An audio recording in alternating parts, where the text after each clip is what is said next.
The Union Pacific started in Nebraska going west. It had been given 12 million acres of free land and $27 million in government bonds. It credited the Credit Mobilier company and gave them $94 million for construction when the actual cost was $44 million.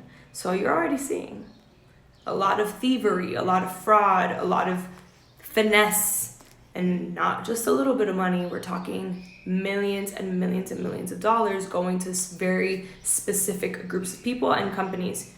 Shares were sold cheaply to congressmen to prevent investigation. Exactly. If you think that our government hasn't been scheming and that people within the government get paid on the side, wake up. The Union Pacific used 20,000 workers, war veterans and Irish immigrants who laid 5 miles of track a day and died by the hundreds in the heat, the cold, and the battles with Indians opposing the invasion of their territory.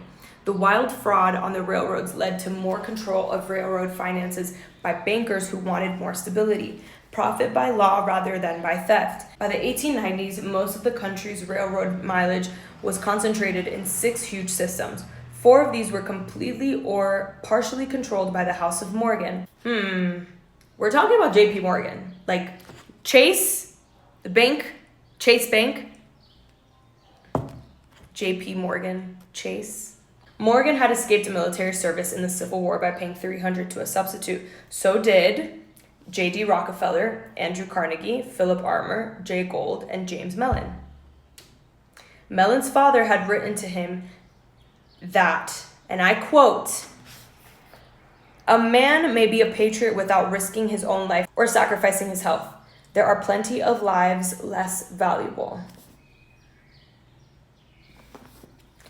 That's how these rich people think about the proletariat. I know that's not something we want to hear, and I know it's something that we don't really want to come to terms with because that is so wrong. This isn't something that they're hiding or that they're pretending to not believe in. Like, they're making it very clear.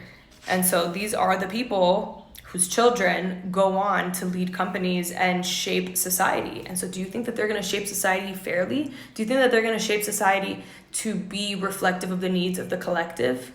Or is it going to be reflective of the needs of the few, which they belong to?